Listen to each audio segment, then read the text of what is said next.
Every year, there are players who put up incredible performances in all-around seasons only to be left out of the All-Star game. There will always be a player that misses the cut, so let's dive into some of the most controversial snubs in NBA history. Dirk Nowitzki, 2001. The first on our list is a third-year Dirk Nowitzki in the 2000-2001 season. This was really the start of Dirk becoming Dirk. This third season proved to be his breakout year as he demonstrated his prowess as a big man, putting up impressive numbers of 22 points, 9 rebounds, and a 38.7% clip from three. Despite his outstanding statistical performance, Nowitzki was overlooked for the NBA All-Star game. Despite having better scoring output than some of the other players that made it, like Rasheed Wallace at 19 a game, Antonio McDyess at 21 a game, and Vlade Divac at 12 points a game. Now, scoring isn't the only metric to get a player in the All-Star game. It also helps to be on a successful team where everyone can really see the value of the player. So Dirk not making it this season made even less sense considering the fact that he was the leading scorer on the Mavericks, who finished with the 53-29 record in a jam-packed Western Conference. Dirk would go on to make 13 All-Star appearances in his career, even though he should really have had 14. Damian Lillard, 2016. Next up is a player who was known to be disrespected for years before eventually opening up everyone's eyes. Damian Lillard. Even though Dame was selected to the previous two All-Star games averaging 21 points per game, he literally upped his play but somehow did not make it with an impressive stat line of 25 points, 7 assists, and a 37.5% clip from three. This was all surprisingly overlooked and raised many eyebrows. Instead, you had players like Anthony Davis, who averaged 24 points, Chris Paul averaging 19.5 points, and Draymond Green averaging 14 points. Now, all those players were definitely deserving of an All-Star spot, but the fact that Damian Lillard was once again overlooked and he upped his play and was just in the All-Star game the previous 2 years did look a little suspect, I cannot lie. And believe it or not, what was even more suspect than this, the very next season he was snubbed again. This time he was averaging 27, 6, and 5, and he once again was overlooked. Damian Lillard finally started getting his respect, and after that he went on to make another 5 All-Star appearances and now is a 7-time All-Star. Bradley Beal, 2020. The next All-Star snub definitely had people questioning the entire All-Star voting system when Bradley Beal didn't make it in 2020. Bradley Beal was the first player in NBA history to be averaging 30 or more points per game and not make it. Now, at the time of him not making it, he was averaging right under 29, but he finished the season averaging 30.5, which made him the only player to ever average that many points and not make the game. That could definitely be Bradley Beal's claim for being the biggest All-Star snub in history. Now, whether or not you agree with it, he's definitely one of the biggest ones ever. No questions asked. So, players who made it over Beal included guys like Ben Simmons, Kyle Lowry, Kemba Walker, and Chris Middleton. These are all a little questionable to be over Bradley Beal in my opinion, and I think that they stand out the most. So Bradley Beal has gone on to make another 3 All-Star teams in his career, but I definitely feel it's safe to say he should have had 4. Steph Curry, 2013. Next up is none other than Steph Curry in the 2012-2013 season. Curry was putting up fantastic numbers with an average of 23 points, 7 assists, and 4 rebounds per game. This was Steph Curry's breakout year. He led the Warriors to a 47-35 record in the tough Western Conference as a 6th seed. Steph Curry, after not being selected to the All-Star game, a week later had his massive 54-point performance against the Knicks at MSG, and it definitely showed everyone he was here to stay. He also went on to break Ray Allen's single-season record of 269 three-pointers by hitting 272 that season. We all know what Steph Curry went on to do in his career. It just comes to show, do not sleep on certain players, especially not one of the greatest that's ever played. Al Jefferson,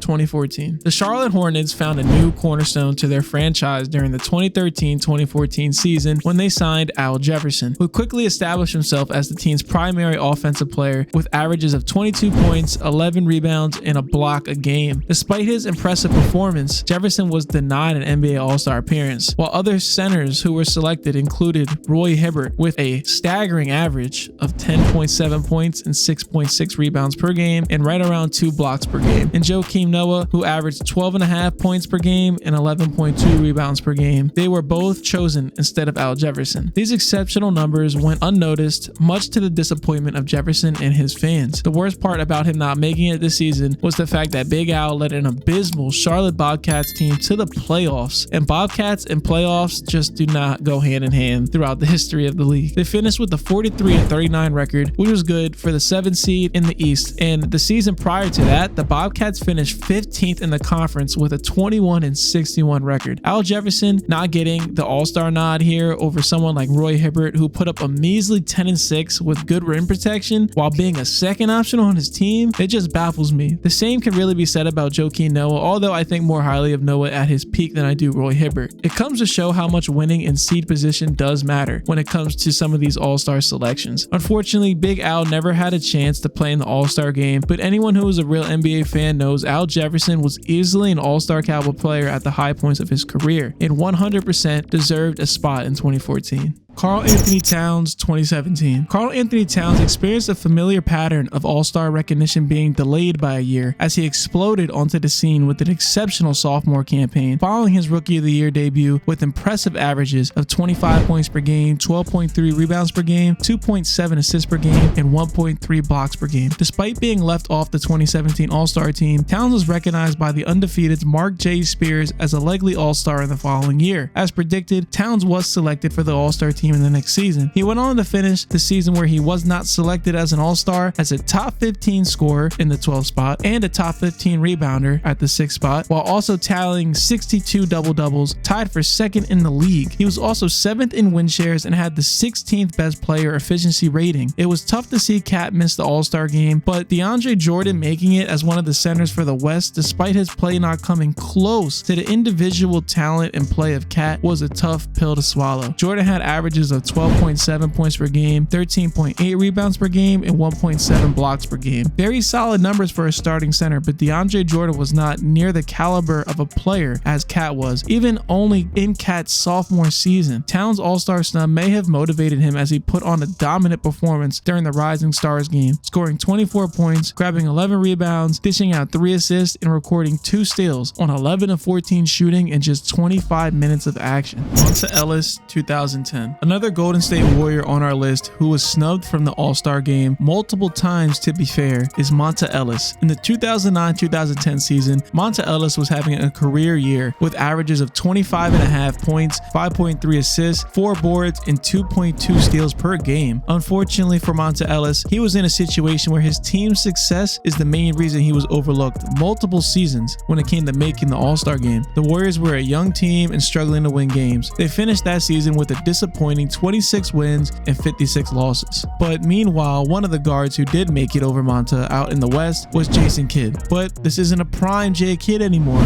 In 2010, Jason Kidd was 36 years old on the tail end of his career. He still had decent numbers of 10 points, 9 assists, and 5 boards a game, but come on, he was nowhere near the production level of Monta Ellis that season. Jason Kidd, although one of the greatest point guards ever, was selected to the game that year more based off of the team's success rather than the individual play, which we see far too often when we've seen many players like Monta get overlooked because they are not in a great team situation. When it comes to the All-Star game, in my opinion, they just need to put the best 24 players in the league in the game. Too many times we've seen players get into the game based off of being a contributor to a good team, when other players who are clearly better are being snubbed year in and year out. Unfortunately for Monta Ellis, he was never able to get into the All-Star game, but it does not take away from how good of a player he was in his prime. Who do you feel was the biggest NBA All-Star snub of all time? Who was the biggest All-Star snub for this season? Let us know down below in the comments. If you enjoyed the video, please be sure to hit that like button and make sure to subscribe and hit the notification bell to never miss a future video. We post daily content here on the Hoopaholics, so if you're a fan of the NBA, you'll be a fan of our channel. Thank you all for watching, and we'll catch you on the next one. Peace.